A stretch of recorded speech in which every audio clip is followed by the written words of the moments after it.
you trying to destroy this planet? Don't ever be that rash again, says a figure.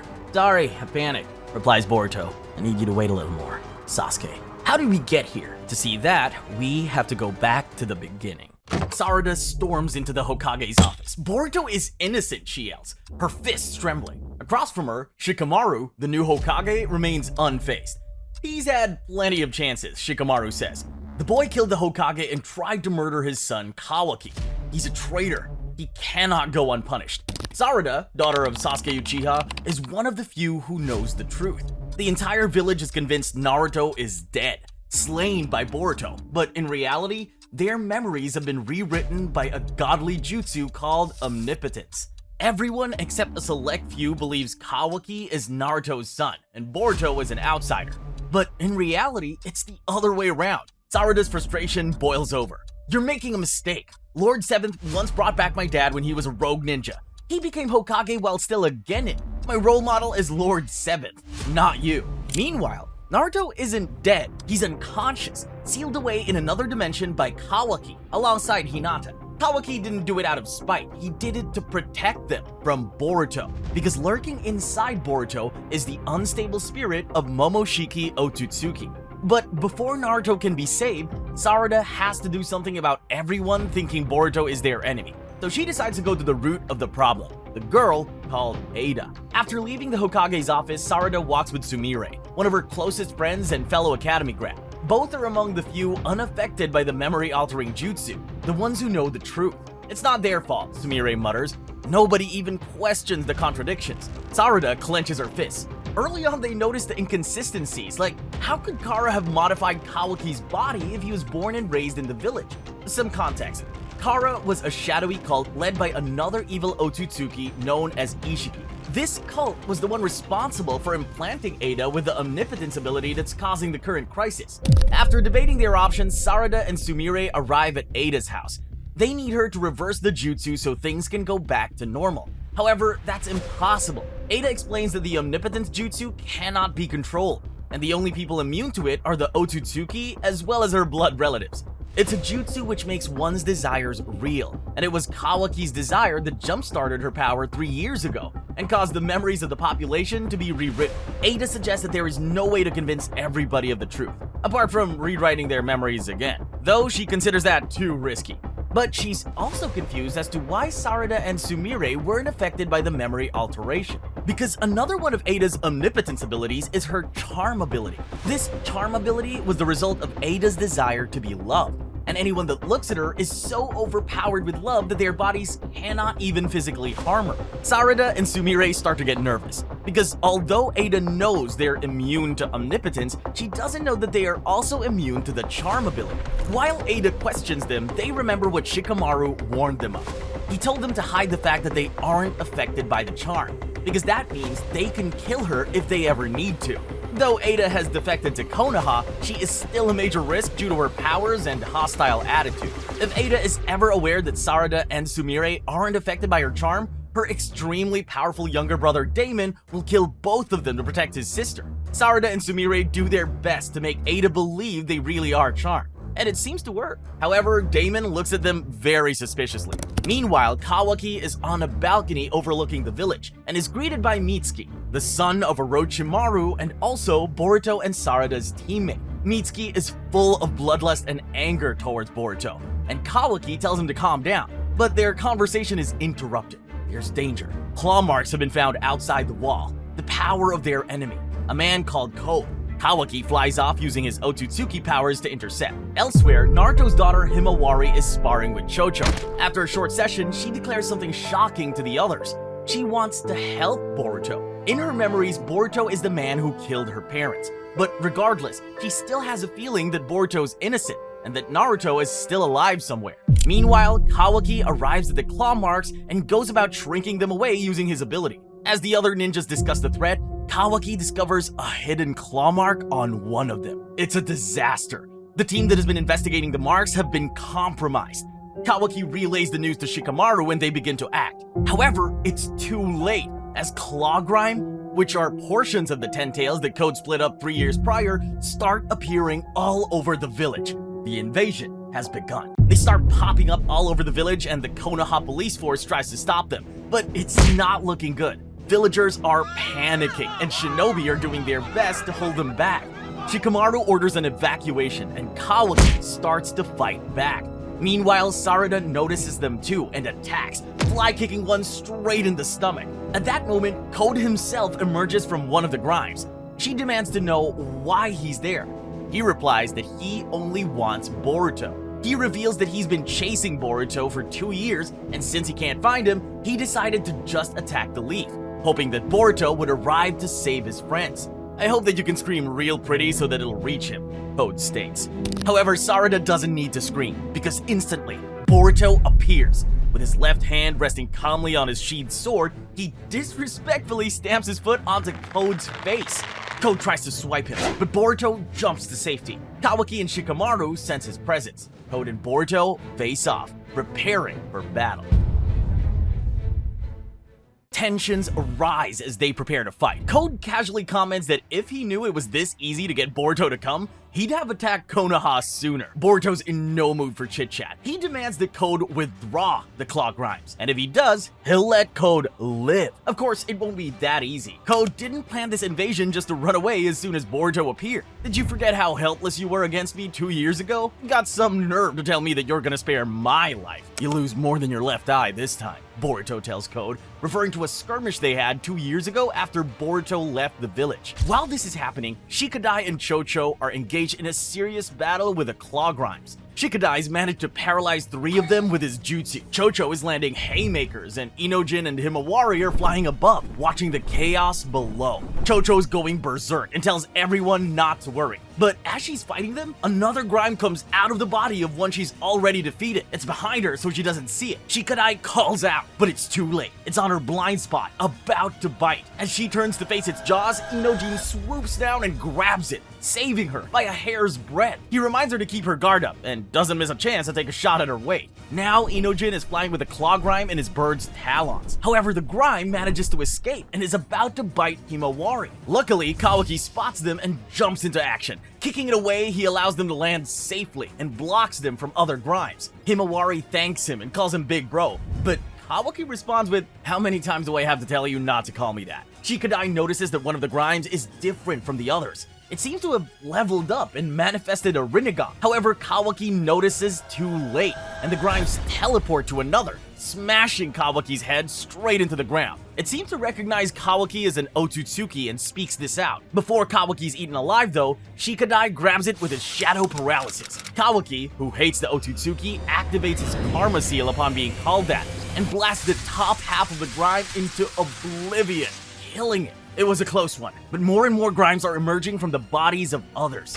Although they're fighting hard, the young shinobi are starting to get overwhelmed. As Shikadai starts to panic, Kawaki comes in with a morale boost and says that they're going to kill every last one of them. But it's way easier said than done. Now, back to Code and Boruto. The two of them finally stop chatting and the battle begins. Code sends in some grimes and Boruto shows off his slick swordsmanship, taught to him by Sasuke himself, cutting them down. His sword slashes end all of them in an instant. Code realizes this isn't the same guy he fought 2 years before. Boruto reminds him of his warning and says that if he doesn't give up, he'll kill all of them. Code, however, replies that the grime are just pawns anyway, and he doesn't care. But then Boruto comes out with something that startles Code. You don't understand the true horror of Ten Tails. As the grimes are just pieces of the Ten Tails, this stuns Code for a second. He doesn't know exactly what Boruto means, and it scares him. Meanwhile, Sarada is firing huge fireballs and taking out grimes left, right, and center. He's also throwing Chidori into the mix and fighting like a true Uchiha. Still, a claw grime sneaks up on her and goes in for the kill. Out of nowhere, a ninja named Sogi jumps in front of her and gets chomped by the grime. Instead of getting eaten though, the grime starts turning into a giant tree, with Sogi trapped inside of it. Everyone is shocked and has no idea what's going on. But one thing's for sure, it's not looking good for Sogi. While that's going on, Code's still thrown back by Boruto's comment about the Ten Tails. So he decides to show off his knowledge by saying, "I know plenty about Ten Tails, obviously. They devour Otsutsuki. Well, in truth, they're beasts that'll just instinctively bite anybody in their vicinity, until they eventually run into an Otsutsuki." Boruto replies that these ones are different, thanks to Code enhancing them through his claw marks. He gives Code one last warning, telling him to get rid of them before it's too late. Boruto then gives a very ominous warning, or else we'll end up in the worst possible future for everyone. Code replies that he doesn't care, and that when the Ten Tails devours an Otsutsuki, it puts down roots and becomes a divine tree, also known as a god tree, which kills the planet anyway. Boruto says he'll give him one last chance and let him live if he tells him where the main body of the Ten Tails is. Code wonders if Boruto has lost his mind. Not long after, Boruto declares he can kill Code easily. When it's clear this isn't going to stop, Boruto reveals his secret weapon, a never-before-seen jutsu. He starts to repair a Rasengan in his right hand. However, this is no ordinary Rasengan. It's a Rasengan Uzuhiko. Code is startled. He's never heard of Rasengan Uzuhiko. It's brand new. As chakra begins to swirl around Boruto, Code wonders if it's just another version of his vanishing Rasengan. But that technique is a long-distance attack that only works well when it's a surprise. With Boruto marching forward with a fierce look in his eyes, Code knows it must be something else. Panicking, Code decides to attack first. He uses his claw marks to teleport behind Boruto. He strikes, but Boruto dodges and tries to hit him with the Uzuhiko. However, right before it lands, Code grabs Boruto's hand, blocking it. Or so he thinks. Code tries to swipe him with his claws, but Boruto blocks with his sword. Smirking, Code thinks he's got him. After he makes a smart comment about how it's a shame Boruto can't hit him with the new jutsu, Boruto says, "I told you, killing you is easy. In fact, I'm already halfway there." It's right then that Code starts noticing swirling around his arms. Boruto gives him another warning and demands to know where the Ten Tails is. Code, however, still doesn't really know what's going on, so he attacks. But he can't land a hit. He thinks Boruto is dodging, but he's not. Code realizes it's not genjutsu or clones. It's something else. For a second, Code is stunned. While he's not moving, Boruto slams his palm into his stomach, delivering the finishing blow. Chakra continues to swirl like a hurricane around him. It's the Rasengan Uzuhiko, and it packs a punch, flinging Code to... Oops, wait a second, that's the wrong image. There we go. Anyway, Code gets flung away. They're now a few feet away from each other, and Code's hurt. Meanwhile, Damon and Ada are watching the whole thing. Because of Ada's eye power, the Senragon, she can see on demand anything that's occurring currently or anything in the past, all up to her birth. So after seeing Boruto hit Code with what she calls a basic jutsu, Damon fills her in on what the Uzuhiko really is, saying, "So Boruto's the one making the ground tremble? Or rather, the entire Earth? This attack makes use of planetary spin."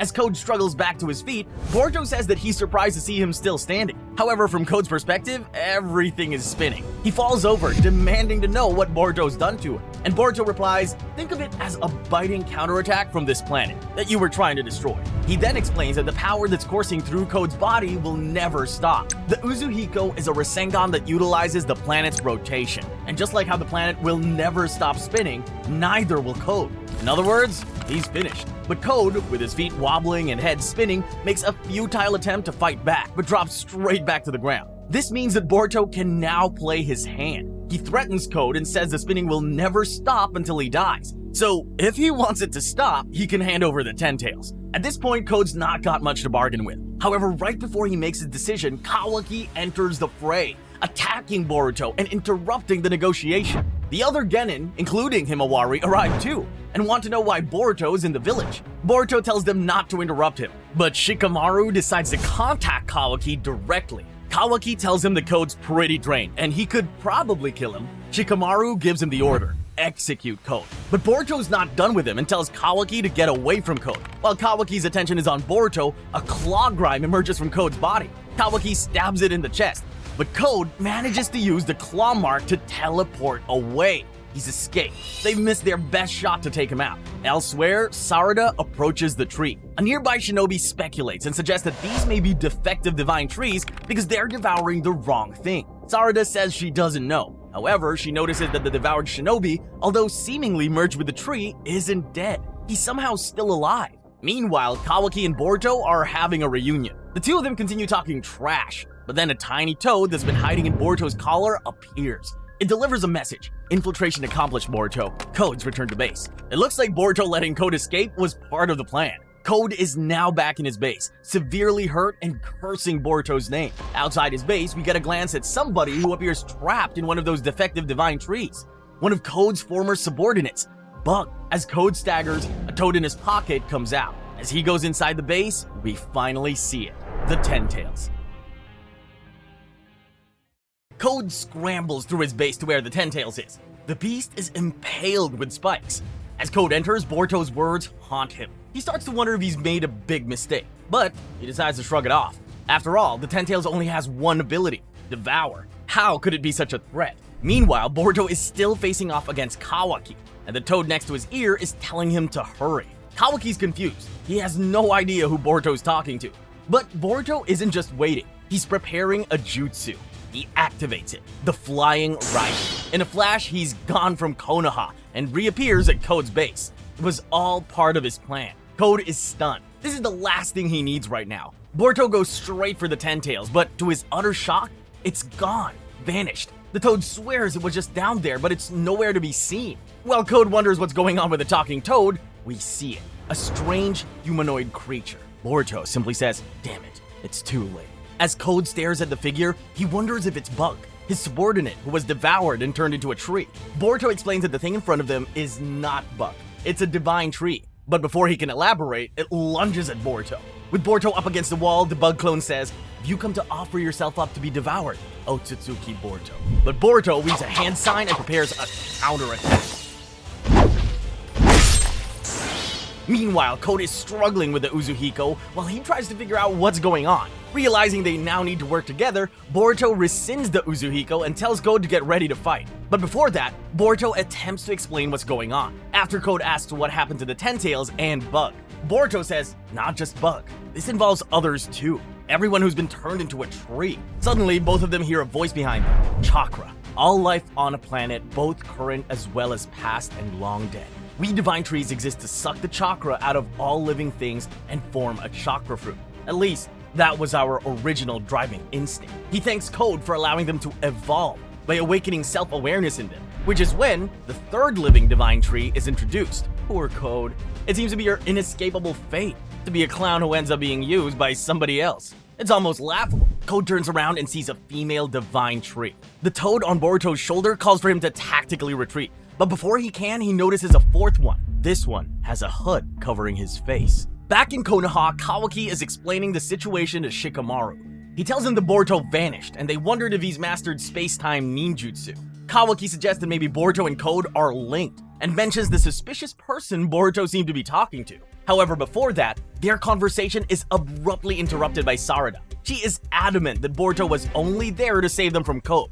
She even tells them to ask Ada to confirm it. Kawaki, of course, doesn't care. He exclaims that they need to kill Boruto no matter what, because he's an Otsutsuki. Sarada points out the obvious irony, since Kawaki has Otsutsuki DNA too. Kawaki proves he's serious by saying that after he finishes off Boruto, he'll happily take his own life. Now, back to important matters. Shikamaru wants to know what's going on with these claw grimes that are turning into trees.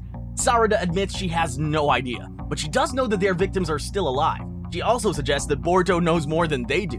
Shikamaru agrees, and speculates that Boruto might have arrived to help them. This prompts Sarada to jump on the opportunity, suggesting that they team up with Boruto to fight Code. Back at Code's base, the four divine trees face off with Boruto. The toad on his shoulder urges him to leave, pointing out that their surprise attack failed, and he needs to get the hell out of there, quickly. On cue, the enemy attacks.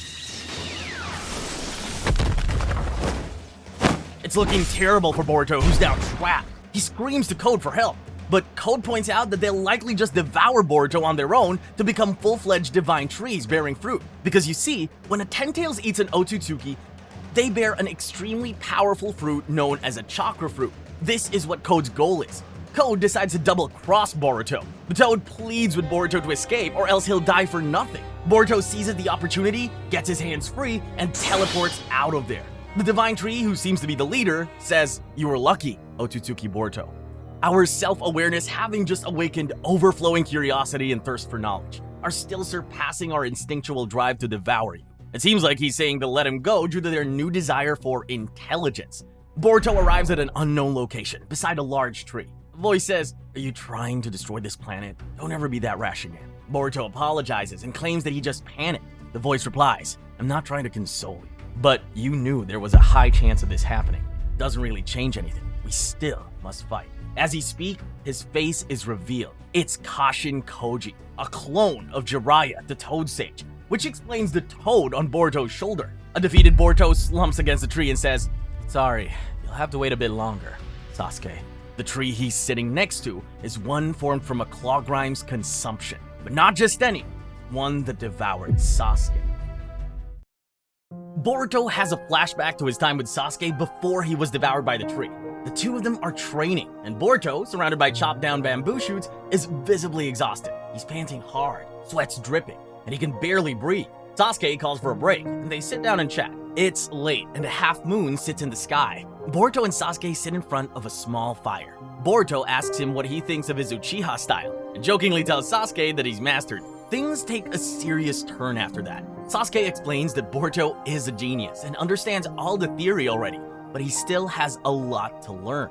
After Sasuke's speech, he takes a moment to tell Boruto that he reminds him of Naruto. "You have the same determination in your eyes. He once led me back to the right path after I'd strayed." While they're traveling through the forest, Sasuke says he now knows why Sarada asked him to protect Boruto. He has a feeling that there's something coming, something only Sarada and Boruto can deal with. Boruto's memory flashes forward. Now they're engaged in a battle with Code. They're surrounded by grime and Sasuke is telling Boruto to leave him and run.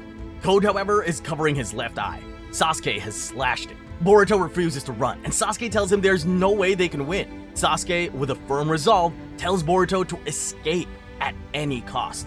He reminds Boruto to keep practicing. He says that if he does, Boruto will one day be unstoppable. As Sasuke gets ready for his final stand, he tells Boruto one last thing: "Watch over Sarada for me." And Sasuke charges at Code and the Horde of Grimes. The next thing we see is after the battle has ended, Sasuke's body is merged with a tree, with one hand hanging out, still holding his sword. Boruto returns and takes the sword, sheathing it, proclaiming he's got this. Back to the present day, Boruto watches over Konoha. Konohamaru meets up with Shikadai and the others. They find a divine tree with Moegi inside. Apparently, she was saving a mother and child before she was devoured. Konohamaru explains that she isn't dead, and Shikadai, Inojin, and Chocho vow to save her. Meanwhile, Moegi's divine tree clone can feel the sadness and rage of the Inoshika Cho trio, as well as Konohamaru. While she and the other divine trees are sitting in Code's base, which is now theirs, their leader gives them a warning. Their leader, who goes by the name Jura, starts by saying that their emotions are a sign that their awareness is being stimulated. They're confused, but starting to understand that they are individual entities. Even though their main goal of devouring an Otsutsuki is still there, they have their own thoughts and feelings. But Jura comes out with a shocking statement. "I'm thinking of devouring Naruto Uzumaki." Ada, who's sitting in a cafe with Damon, is watching their conversation with her Senrigan eye power and has no idea what's going on. These are divine trees who are meant to only have one goal: devour an Otsutsuki and reach their final form. But instead, it looks like these guys are being drawn towards specific, non-Otsutsuki targets. Jura notes that something is different about them. For some reason, they have instinctual desires that differ from their original purpose. Moegi's clone, who is named Matsuri, decides that she wants to eat Konohamaru. Jura congratulates her on coming to a decision, but Hidari, the clone of Sasuke, isn't convinced. He's still confused and asks, "Exactly what are we?" Jura says that he has no idea either, but not to worry. He tells Hidari to follow his instincts and find his target. That should give him some answers. Ada starts to piece things together. She realizes that the chakra of the people who were devoured by the claw grimes turned into those guys. However, at that moment, the bug clone, Mamushi, seems to somehow spot Ada. Her power means that she can peer in on others, but it's never been the case the other way around. He tells her that he knows she's watching, and that his target is her. Ada immediately drops her drink, and Damon notices something is wrong. While that's going on, Hidari finally makes up his mind. Sarada Uchiha is his target. Meanwhile, Amado, a former Kara cult scientist who defected to the Leaf Village, and Sumire are sitting in his office discussing the situation. Sumire casually mentions how Boruto protected the village, but they still want to kill him. Amado, who is still affected by the omnipotence, shrugs it off as something that can't be helped. Sumire, however, remembers that Amado needed Kawaki alive, which means in his mind, he should need Boruto alive, as his memories of them have switched. Amado's primary goal is to revive his dead daughter. He implanted her DNA in Kawaki's karma in order to revive her using the karma's reincarnation power, something never done before outside of the Otsutsuki themselves. So since he thinks Boruto is the one who has his daughter's DNA, you'd think he'd care more about if he survives. However, Amado has noticed that Kawaki's modifications had to have been made by him, since, like an artist, he leaves a special mark, a signature, in all of his work. So Amado, using his genius brain, is starting to work out what's really going on. He deduces that because of the anomalies between his memory and reality, it must have been altered. Amado declares that he doesn't know why or how, but somehow the karma that can bring his daughter back to life is with Kawaki, which is why he doesn't care if Boruto lives or dies. So when Shikamaru hears this with his hidden camera, he starts to rethink everything. After all, it completely contradicts his memory, but he can't deny that it makes sense. There are too many flaws in the idea that Kawaki is Naruto's son, and he can't shake the feeling that something is wrong. Sumire is now outside discussing Amado with Sarada. They're surprised that he was able to work out the truth while being affected by omnipotence. Even though there are many contradictions in the population's memories of Kawaki and Boruto, the overwhelming nature of omnipotence removes their doubts over time. Sarada thinks about Sasuke, whose belief in her convinced him to support Boruto, even against his own memories. Suddenly, Boruto appears and says, "Master Sasuke believed in me." While still doubting his memory, he risked his life to save mine. For you, Sarada. Upon hearing those words, Sarada rushes to embrace him. And whilst they hug, Sarada says, "You're late, stupid Boruto." He apologizes and says, "I'm home now." The Leaf Elders are discussing with Shikamaru, and they're serious. They tell him they've got to take Boruto out for killing the Hokage. They also add that the daimyo are furious with him, and if they don't do something, they'll stop funding the village. However, Shikamaru is now questioning whether or not Boruto really is a bad guy. He explains how without him, Code may have destroyed the village. Before Shikamaru leaves, the elders tell him to stop wasting time and officially take the title of Hokage. They say he's weakening the Leaf's standing amongst other villages and nations. So right now, he's acting as acting Hokage, but they're pressuring him to take the full title and become the 8th Hokage. With all of this weighing down on him, Shikamaru goes for a smoke. As he sits in his chair contemplating, he starts to weigh up his options. Ino walks in and delivers some data he requested. She asks him why he wants data from an old mission, and he brushes it off and tells her to go. Ino slowly leaves until she realizes that the data request was just a ruse. When she's out of the door, she uses her mind transmission jutsu to telepathically communicate with Shikamaru. The log was just an excuse, right? So tell me, what's this really about? Now, it's Shikamaru's turn to play his hand, but it all relies on Ino doing what he says. He replies with, "I don't want the sensory unit listening, nor Ada, Kawaki, or Amado either. In fact, don't let anyone else in on this convo." Ino, however, is reluctant. It's completely against the rules to have private telepathic conversations like this, and she tells Shikamaru that until she knows what it's about, she can't make that promise. Shikamaru snaps back. He tells her the sake of the village relies on their conversation being confidential. Ino agrees, although she has no idea what Shikamaru will ask her to do. Meanwhile, Ada explains to Kawaki that the Ten Tails have gained sentience and are evolving into entirely different beings. She tells him the Code has run away, but also there's something even more troubling. These Ten Tails are no longer just after Otsutsuki like him and Boruto. They want to kill Naruto too. He shrugs it off and says that he'll protect Naruto no matter what. But Damon decides to enter the conversation, pointing out an obvious but very serious problem with Kawaki's plan. Omnipotence had switched everyone's memories of Kawaki and Boruto, but the part about Boruto killing the Hokage was a separate lie made up by Kawaki. Because of that, Omnipotence won't stop people from finding out the truth that Naruto is alive, which they'll start to do once they realize that these divine trees are looking for him. As he leaves, Kawaki throws his jacket on and gets outside, where he's greeted by Mitsuki, which is the last person he wants to see. Mitsuki tells him that whether he likes it or not, he's been assigned to protect Kawaki and Ada, and he should complain to the Hokage if he doesn't like it. After Boruto and Sarada's hug, they're now awkwardly sitting next to each other. Sarada's embarrassed and doesn't know what to say. Luckily, Sumire breaks the silence. The tension fades and Boruto says he's glad they're okay, but Sumire questions if he should be there, as it's very dangerous for him right now. Boruto tells them that he's erased his chakra signature, something he can do now as he's genetically Otsutsuki. The sensory team won't be able to detect him, but Kawaki will, so he doesn't have much time. He reveals that he's only there to tell Sarada about Sasuke and how he was devoured. Meanwhile, Kawaki senses him and makes his move. Mitsuki contacts Shikamaru and tells him Boruto is there, and Kawaki's after him. Shikamaru realizes that Boruto can switch off his chakra signature, and Mitsuki asks him to tell Ada to pinpoint his exact location. However, Shikamaru realizes something is wrong. If Kawaki could sense him, Mitsuki should know where he is. "Hold on, Mitsuki, where's Kawaki?" Shikamaru asks. Mitsuki ignores the question and says that he'll head straight toward Boruto. He explains that Kawaki is the wrong person for the job, as Boruto can detect him. But to stop him from chasing after Boruto, Mitsuki has paralyzed him with snake venom. Sarada and Sumire continue to question Boruto, They want to know why the Ten Tails are evolving. It doesn't make any sense. Boruto doesn't know for sure, but he's got a feeling it's something to do with Code's own defective karma. After all, it has Ishiki's essence inside of it, so it must be having some kind of effect. During their conversation, Shikamaru acts. Using Ino, he telepathically connects with Boruto. Shikamaru tells him to get out of there quick because he's about to have company. Immediately, snakes wrap around Boruto. Mitsuki has arrived. After the brief clash, they face each other. Mitsuki is furious. His sage transformation is active and he's hungry for blood. Sarada screams for him to wait, but he tells her to get out of the way, quick, because he won't be able to control his strength. After that brief warning, he attacks. Boruto decides to retreat. He jumps into the air and promises Sarada that he'll save Sasuke and everybody else. As Boruto flies over the village using his Otsutsuki powers, he continues his conversation with Shikamaru. He reveals his hand. You're actually Boruto Uzumaki, aren't you? Ino, who can hear the whole thing, is stunned. So is Boruto.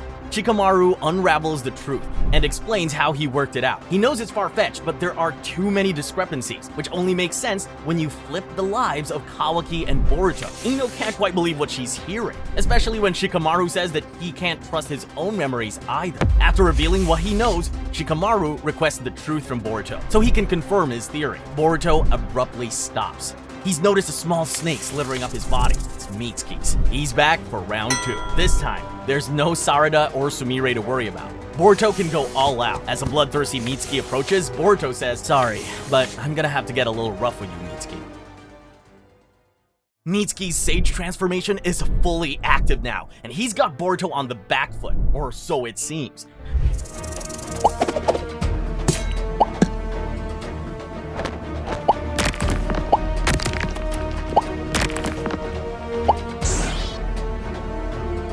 Boruto demands to know where Kawaki is, but Mitsuki tells him that it doesn't matter. He summons dozens of huge chakra snakes and launches them at Boruto. However, in midair, they transform. Snake clones. Multiple Mitsuki clones are now flying straight at Boruto. A good attempt, but easy work for Boruto.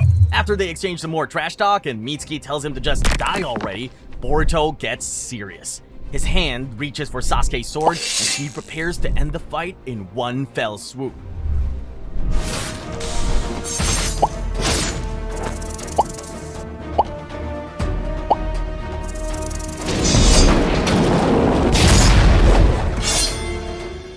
It's checkmate. Boruto puts his sword to Mitsuki's neck. He's won. A defeated Mitsuki tells him to finish him off, but instead, Boruto opts for some talk no jutsu. He explains that the reason Mitsuki is so angry is because his faith has been shaken. He no longer knows what to believe. He used to think Kawaki was his guiding figure, his son. He knows something is off. He tries his best to ignore Boruto's words, but he's struggling since they do resonate. Slowly, the realization sets in. Boruto's telling the truth. He hammers home how Kawaki isn't his son. As Mitsuki's anger evaporates, he questions why Boruto killed the Hokage, to which he responds, "Lord Seventh is alive and safe." Ino can't believe what she's hearing, and Shikamaru orders Boruto to make himself alone so they can talk. Just then, Kawaki wakes up. Shikamaru and Boruto's conversation resumes. Boruto explains it all and remarks on how, due to Ada's omnipotence reflecting Kawaki's desires, their memories have been altered. However, he says Shikamaru will soon come to forget this information. Due to the overwhelming ability of omnipotence, Shikamaru will just have to trust that he and Kawaki have switched places without any proof. Shikamaru tells him to continue taking the blame and not let Kawaki know they're onto him. While this whole thing was going on, the divine trees were busy reading. However, Jura explains that no matter how much knowledge he acquires, the more questions arise. So he decides to put the books down and find out himself. Slamming a book shut, Jura announces, "So, let's pay a visit to Naruto Uzumaki." If you're enjoying the video so far, be sure to like, subscribe, and especially click that notification bell. Also, go and follow me on Twitter. Now back to the video. Ada has just witnessed Boruto tell Mitsuki he's his son, and she thinks it's the coolest thing ever. She's completely in awe, but she's interrupted by Kawaki, who tells her to hurry up and track down Mitsuki. It's not long before Ada locates Mitsuki and Kawaki leaves, taking along the cyborg Delta with him. Quick context, Delta is a clone made by Amato using his daughter's DNA, although she doesn't retain the same humanity as his daughter, hence why Amato needs a source of Kawaki's karma to truly revive her. While Delta and Kawaki are flying towards Mitsuki, Delta gives him a warning coming from her enchantment with Ada's power. "The moment dear Ada tires of you, I'm going to kill you." Kawaki tells her not to worry, as once he's finished with his goals, he'll end himself on his own. In the forest, a lone Clawgrime is seen running towards something. Back in the village, Shikamaru thinks the planet is doomed now that the Ten Tails have started evolving. But Boruto confirms that until they devour an Otsutsuki, meaning him or Kawaki, they should be safe. As they continue discussing the divine trees, Boruto reveals that they're using the chakra of those they've currently devoured in the trees, but they're still alive regardless. Shikamaru is shocked by how much Boruto knows, but their conversation is paused. Kawaki is also trying to get in touch with Shikamaru. Kawaki tells him that they know where Boruto is and they're nearly there. He tries to convince Kawaki to slow down and wait for backup, but there's no chance of that. Luckily, Boruto makes his exit before Kawaki arrives. Meanwhile, Mitsuki has returned to Ada, while wondering if Kawaki is angry with him. She reveals that he's not, and that he's more concerned about catching Boruto. Mitsuki says how up until he met Ada, he never knew the emotion love. She replies that hitting on her is a waste of time, but no. He says that due to her charm ability, he finally knows what love feels like. He's grateful. He's thanking her for allowing him to experience such a splendid emotion. The two of them continue to discuss the nature of love, coming to the conclusion that Ada may only be obsessed with the feeling of love rather than actually being in love with Kawaki. Similar to how Mitsuki is so obsessed with relying on his son that he never stopped to think if he actually needed a son in the first place. Ada decides she'd like to have a long chat with Boruto. Meanwhile, the lone claw grime reaches its destination. Two divine trees, using the claw marks, teleport to it. They've arrived at the village gates, Jura and Hidari. Immediately, Shikamaru receives the news that some unexpected intruders have arrived, but he's in for a severe shock, because although one of their chakra signatures is unknown, the other is Sasuke Uchiha's. Jura and Hidari are after Naruto and Naruto alone, so they have no desire to harm anybody else. However, they're met by a team of Jonin who try and stop them. While Shikamaru's trying to figure out what's going on and why Sasuke's in the village, Ada contacts him and reveals that it's not Sasuke, it's the Ten Tails, now in the form of separate divine trees. Jura and Hidari leave the Jonin impaled on wood-style-like trees. Soon they come across something that piques their interest, a bookstore. Jura goes to check it out and is astonished by all of the books. Suddenly, Hidari is surprise attacked with some rods. Though he dodges them, Kawaki arrives and fly kicks him. Jura tells him to watch out and not damage the bookstore. After that warning, he launches a counterattack.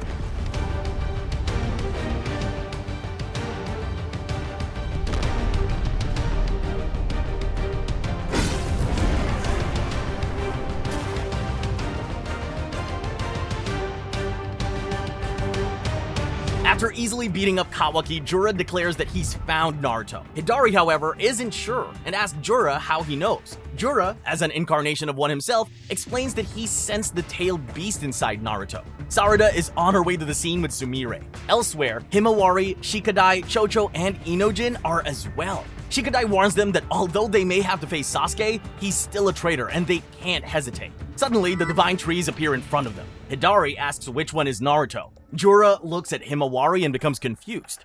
What in the world is going on here, he says. The two divine trees are utterly surprised. They thought they were about to capture Naruto, only to find a little girl instead. Shikadai, realizing the danger they're in, calls for backup. At the same time, Jura pulls out a little book and reads Shikadai's name from it, announcing that he knows he's the Hokage's son. In a very casual manner, Jura tells them that they're only after Naruto. Inojin lets out that Naruto died 3 years ago. Not wanting the enemy to know too much, Shikadai shuts him up, but it's too late. Jura gets the message, but he announces that the Nine Tails chakra signature is coming from Himawari. Everyone's shocked. Shikadai demands to know more, but Jura is as confused as them. In an instant, his casual tone changes. He attacks.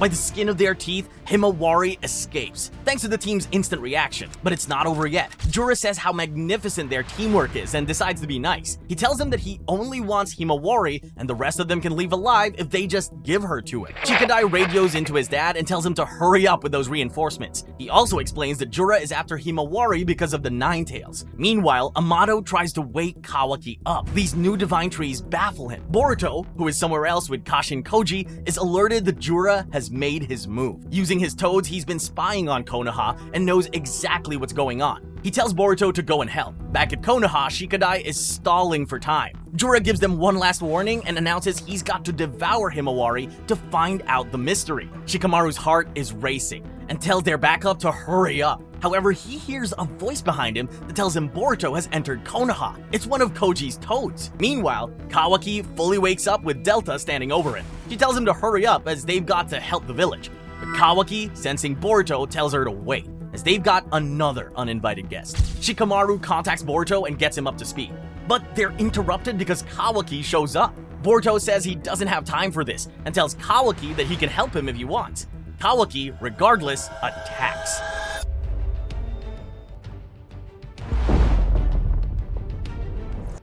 After a brief skirmish, Boruto easily defeats Kawaki with a single punch. Delta's shocked by how much stronger Boruto has become. In his rage, Kawaki's karma starts to activate, which makes Boruto's resonate with it. Koji's toad tells Boruto to get out of there before it's too late, and he retreats immediately. At the same time, Inojin and Himawari attempt to fly away on his bird, while Shikadai uses shadow paralysis on Jura. But it doesn't work. Jura shoots a tail beast ball at him. Luckily, Chocho slams her hand into Jura, knocking the ball's trajectory off. It misses Shikadai, but still erupts into a massive explosion. Everyone's knocked flying, but amidst the chaos, Inojin swoops down and rescues Chocho and Shikadai. It's a close call, but Jura and Hidari are confused. They don't understand why Himawari's friends would risk their lives to save her. Jura has no idea what drives them to do it, but he's curious. He wants to know why. Shikadai realizes that while Himawari is with them, it's unlikely Jura will use that same devastating attack. But that doesn't mean they're safe, as Jura is going to come after them now. Himawari, knowing that, tells Inojin to drop her off so she can lure Jura and Hidari away. However, before anybody can react, Himawari freezes. Her vision changes. She's no longer on the bird with her friends. She's somewhere else, standing face to face with the baby nine-tailed fox. As Himawari and the others fly away, Jura discusses his next move. However, reinforcements in the form of Konohamaru and a few other jonin arrive. Jura flies into the air and begins chasing Himawari and Team 10, leaving Hidari behind. Hidari, not really understanding, demands to know what Konohamaru wants with him. That's when Sarada and Sumire finally show up. Suddenly, Hidari attacks.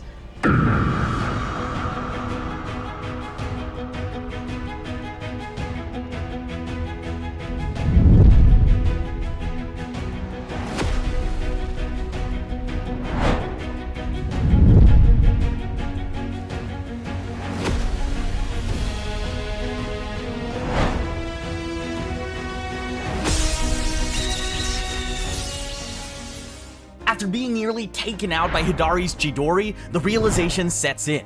Sarada now knows Hidari has Sasuke's chakra.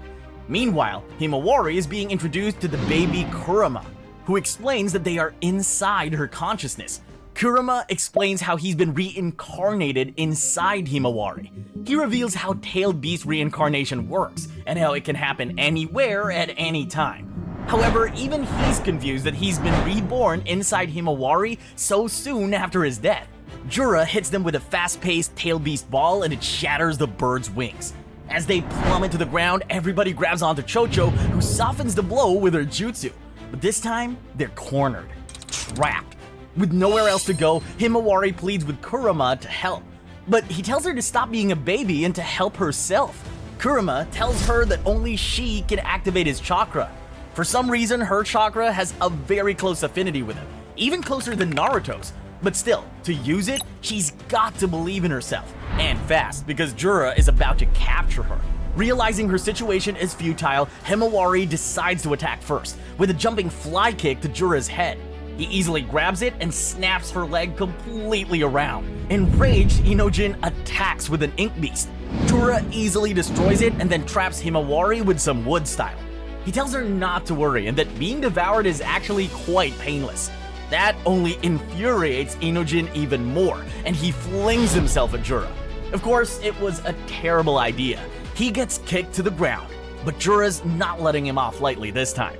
While the others scream and beg, a huge spike erupts from the ground and rips through Inojin's chest, impaling him. With everyone in shock and screaming at the mutilated Inojin, Jura seems to have an epiphany. This scene, he thinks, could this be that thing known as aesthetics? Suddenly, a mini explosion occurs. Kurama's power awakens. He's ready to go berserk with Himawari. Now charged up with a Nine-Tails chakra, Himawari busts out of Jura's trap. Her broken leg is instantly healed, and she prepares to fight. But first, she's got to save Inojin. She looks to her left and sees his impaled body dangling on the spike. The Nine-Tails chakra has made her hair grow into tendrils. She uses one of them to grab Inojin and simultaneously uses her new chakra to heal him, which closes the wound. Everyone's stunned. Nobody expected this. While Shikadai and Chocho try to stop her, Himawari faces off against Jura, preparing for battle. She tells her friends to run, and Chocho protests. There's no way she'll just abandon her friend, but Shikadai's being wise, and so they all leave. Jura is dumbfounded. He has no idea why these humans are interfering against his warnings. And in the midst of his big speech about it, Himawari attacks.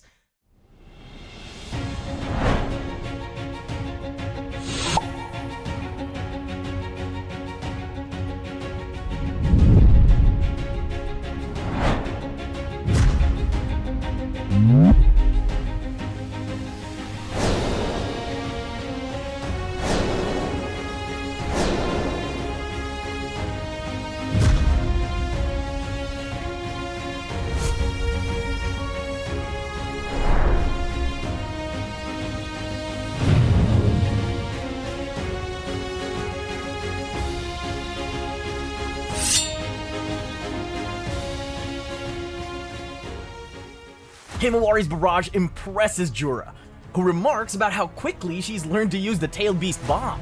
But now he's done playing around and launches his counterattack. He launches her flying and using his lightning speed appears behind her, slamming her into the floor. He says he's decided to release just a little bit of his strength. He wants to test his own power. Meanwhile, Sarada and the others are doing a great job against Hidari. He's on the floor, and Sarada's demanding to know how he can use Chidori. Little do they know, Hidari doesn't have a clue. So instead of answering their pointless questions, he uses one of the nearby claw marks to return to his base dimension and heal. Now, he's recovered, but he doesn't attack yet. He's curious. He wants to know about Sarada's eyes. He theorizes that the reason he can't use Chidori properly is that he doesn't have the Sharingan. Konohamaru starts bombarding him with more questions about Sasuke, which only makes Hidari mad. He tells them he doesn't know who he is, which is why he's there in the first place.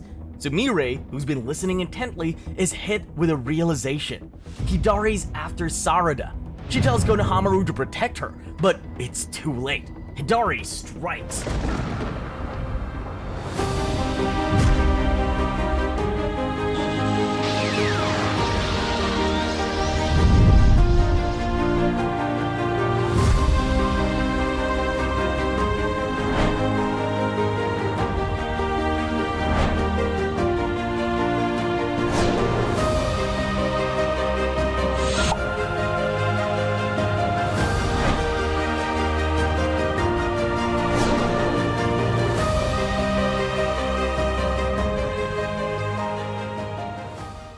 Meanwhile, Himawari's also in trouble.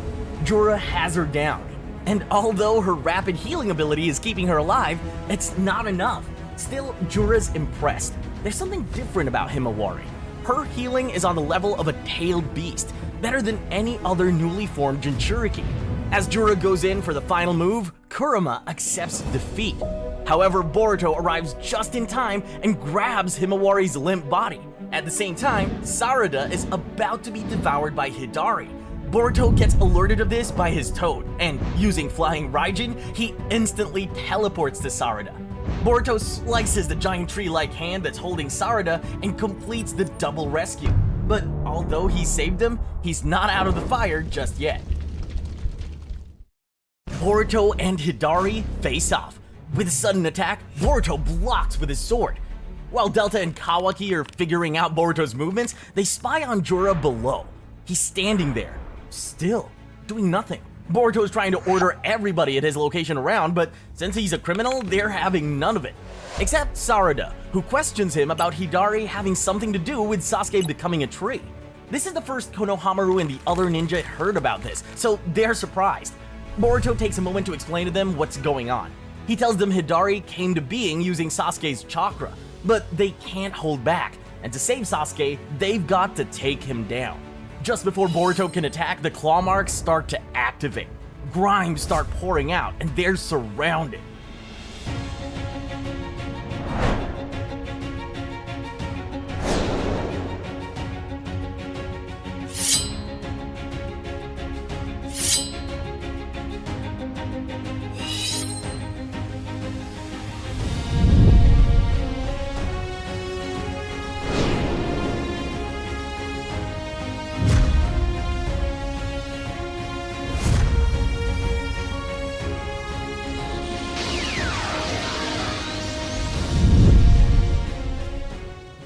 Before they can finish off Hidari, he escapes back into the claw mark and returns to his hideout to heal again. Turns out the tree at his base is what heals him.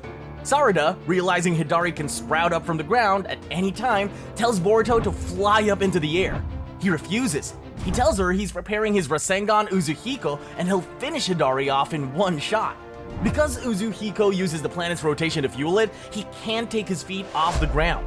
While he charges it up, Konohamaru decides to try and protect Boruto, using a Rasengan barrier to keep Hidari's attacks at bay. But Hidari decides to switch targets and grabs Sarada in his huge tree arm. As he's dragging her into the claw mark, she sends a Chidori stream down his arm. It hurts, and while he's stunned, Sarada flings him toward Boruto. His Uzuhiko isn't 100% ready, but it's now or never. With a powerful vortex, it hits. But it's not enough. He's about to escape in the claw marks. However, the marks all suddenly shrink.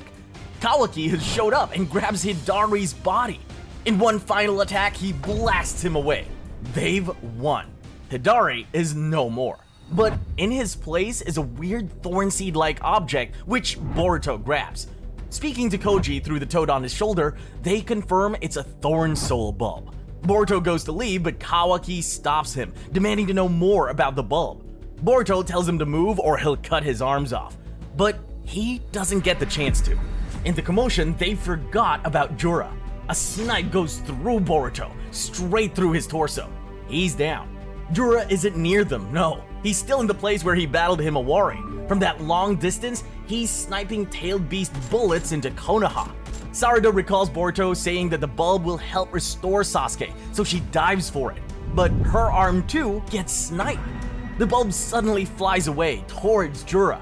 Jura grabs it and he declares Boruto is too dangerous to be kept alive. And with that, Jura prepares to attack.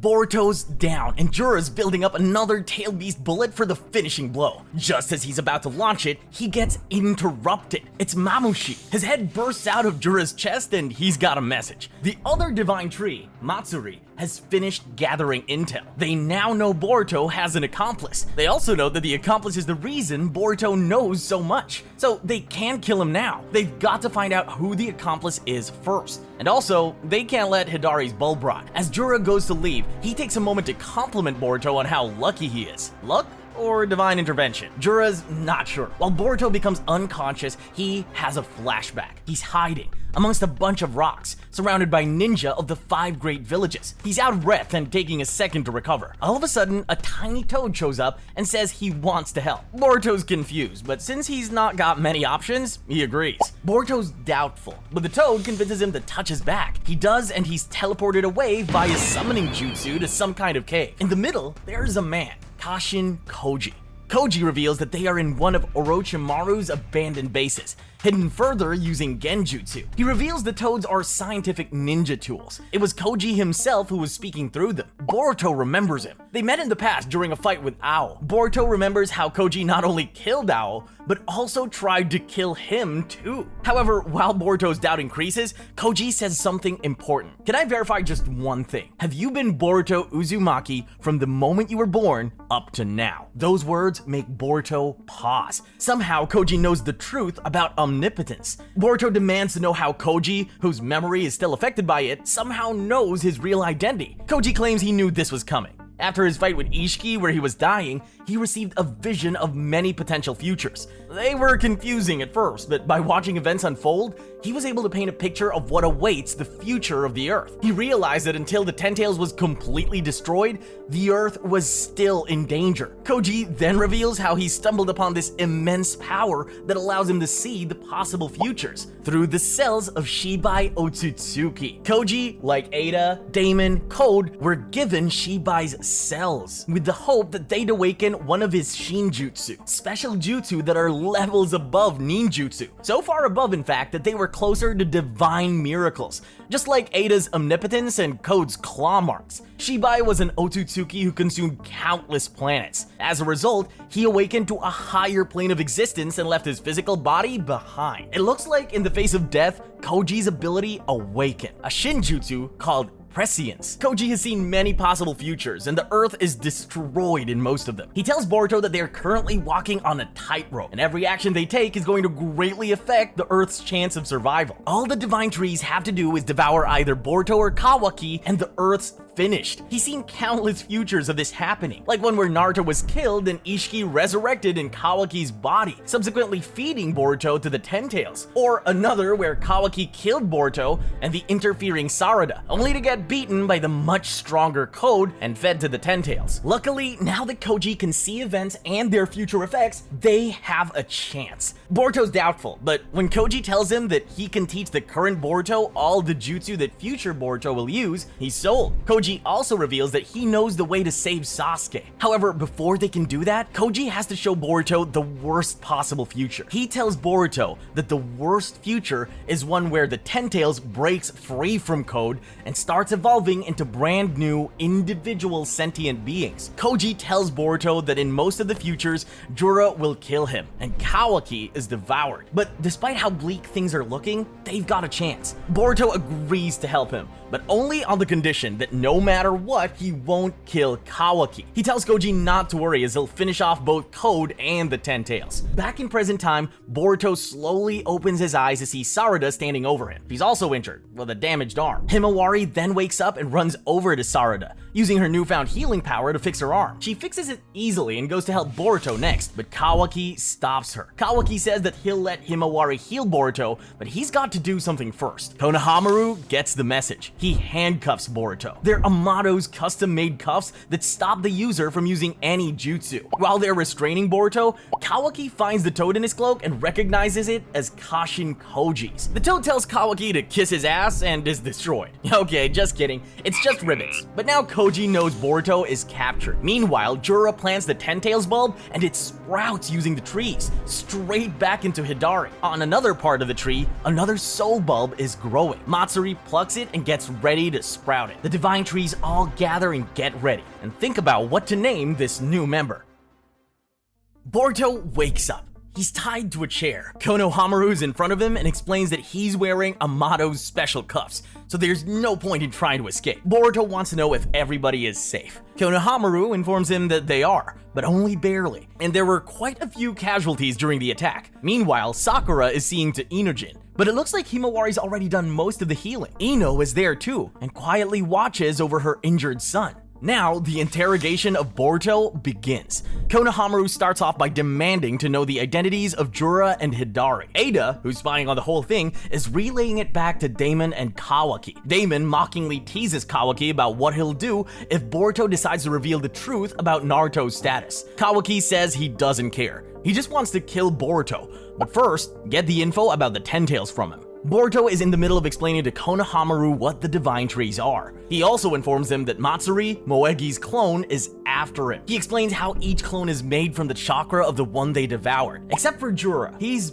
different. He's a direct incarnation of Ten Tails itself, and all they have to do is defeat him. It's useful info, but Konohamaru demands to know where it's from. But Boruto declines to reveal that bit. That's when the village elders speak up. They tell Boruto that a traitor like him isn't leaving the room alive. But if he speaks, they'll at least give him a painless death. After that, they ask him why he decided to kill Naruto. But before Boruto answers that, Shikamaru, who's listening, starts to panic. He's already forgotten about omnipotence due to its effects, yet he still finds himself trusting Boruto for some reason, so he has to save him, no matter what. Boruto then answers the questions. He tells the elders that Naruto, as well as Hinata, are alive and well. That shocks everybody, but Boruto refuses to say any more about it. Now Ibiki gets excited. It's time for him to give a real interrogation. Shikamaru decides to contact Ino. He tells her to set him up with another private line to Boruto, but this time, she refuses. She's had enough of breaking the rules. Shikamaru's angry, but her answer is final. Meanwhile, Boruto's torture has begun. He's getting punched,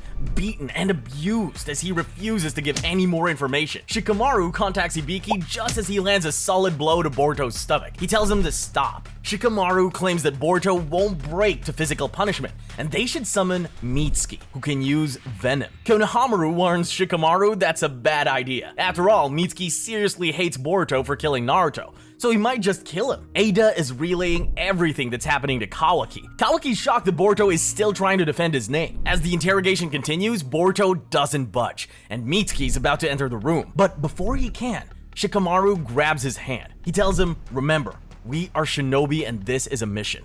Control your emotions and perform your duty." Mitsuki enters, and Konohamaru warns him to keep his cool. However, as soon as Boruto sees him, he starts to mock him about finding his son. Mitsuki becomes enraged, and his Sage transformation activates. Mitsuki flies at Boruto before anybody can stop him. It looks like he's going in for the kill, but it's a trick. Mitsuki actually uses the commotion to unlock Boruto's handcuffs and tells him where he can find his belongings. Now Boruto's on his feet. Everyone in the room is shocked. How did he unlock the cuffs? Konohamaru suspects Mitsuki, but removes that suspicion as only himself, Ibiki, and Shikamaru know the code. However, he doesn't know that Shikamaru gave Mitsuki the code and organized Boruto's escape. Boruto slips past two guards and retrieves his sword. Meanwhile, everyone is blaming Shikamaru as it was his idea to get Mitsuki involved. The elders warn him that there will be dire consequences for this. Later, Shikamaru's door busts open. It's Sarada, and she wants to know the results of the interrogation. Shikamaru tells her he escaped, but before he can elaborate, he receives a call.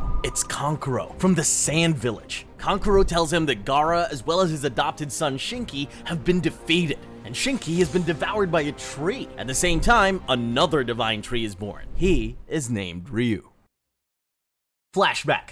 Gaara and his adopted son Shinki are facing off against Matsuri. Gaara has wrapped up Shinki and his team in the sand and is preparing their escape. However, he's injured. Matsuri is standing right in front of him while Shinki screams to undo his sand and let him fight. Matsuri tells them that if Gaara doesn't resist, she'll let Shinki and the others go. Gaara agrees, sacrificing himself for them. As claw grimes surround him, he sends the sand holding Shinki and the others out of the cave. But Shinki does the unexpected. He frees one of his hands to start to cast a jutsu. Just as Gaara is about to be devoured by the grimes, Shinki bursts free and attacks. In an instant, he seals Gaara within his iron sand. Then a claw grime goes to Shinki and devours him instead. As he's being eaten, he shouts at his teammates to leave and tell Kankuro what happened. So now he's devoured and Gaara's seal. But for some reason, Gaara's seal remains active, even after Shinki has been devoured. Gaara's trapped, but at least he's alive. In the present, Kankuro is telling all of this to Shikamaru. They realize the only way to get Gaara back is to restore Shinki, as only he can reverse the jutsu. Shikamaru tells Kankuro to keep a lookout for any creatures with Shinki's chakra. Kankuro then asks Shikamaru not to tell Temari any of this is going on. It's probably for the best as the situation is not looking good right now. Meanwhile, Ryu, Shinki's clone, is making his debut. Jura gives him his name. Suddenly though,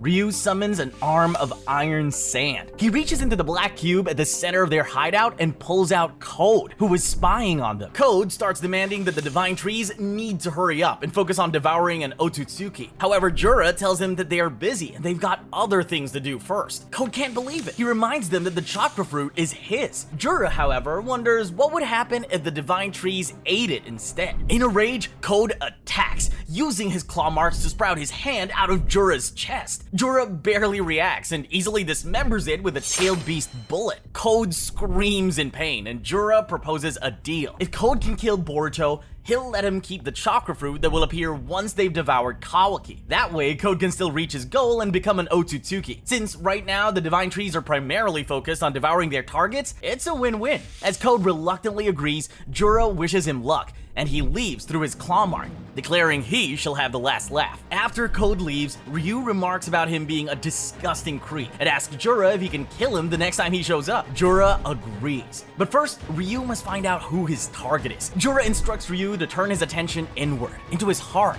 That's where he'll discover the face of his victim. Ryu does it. His target's Gaara, and as he has the Iron Sand ability, he can undo the seal that Gaara is in. Meanwhile, Boruto is sitting atop one of the stone faces in Konoha, and Kawaki's just arrived. Boruto questions him. He wants to know why Kawaki hasn't instantly attacked him, but Kawaki tells him he has a question. He wants to know why Boruto didn't tell everybody the truth about him. Boruto explains that he doesn't want to cause confusion. Since the village is running well, he doesn't want to disrupt that. So for now, he doesn't mind being a rogue ninja, but he also credits his teacher for giving him unwavering strength. Kawaki decides to take the questions in another direction. He asks Boruto about Momoshiki. Kawaki has noticed that Boruto still doesn't seem to be able to control his karma. Boruto decides to tell a little story. 2 years before, Boruto and Sasuke were fighting Code. Because of the danger they were in, Boruto decided to use karma for the first time since leaving the village. But when he did so, he got this weird feeling, like when Momoshiki tried to possess him before. Boruto describes the experience as feeling like he's dying, but consciously. It must have freaked him out, since he tells Kawaki he refuses to use karma after that. Momoshiki himself has been completely quiet ever since Boruto left the village 3 years ago, as if he's lying in wait for his opportunity. Boruto then takes the chance to switch up their conversation. He immediately mentions Jura, and how those divine trees are no ordinary enemy. Boruto proposes that they team up until they're defeated, and if he loses control of his karma after that, Kawaki's free to kill him. He then drops the hammer. He tells Kawaki that if he has any hopes of killing him, or defeating the monsters, he's got to get stronger. Right now, he's too weak. Boruto then drops another bombshell. He tells Kawaki that since Naruto, his sensei, is gone, he needs to find a new way to get stronger. Boruto then reveals that Amato is hiding something from Kawaki, his true power. Amato has put limits on Kawaki's offensive ability while increasing his defense and regeneration to the max. Meanwhile, Amato is listening in and is shocked that Boruto figured it out. He realizes it must be Koji's doing. Boruto gets up to leave, but Kawaki has a message of his own. He tells Boruto that the Otsutsuki are the source. This is all their fault. Kawaki calls them evil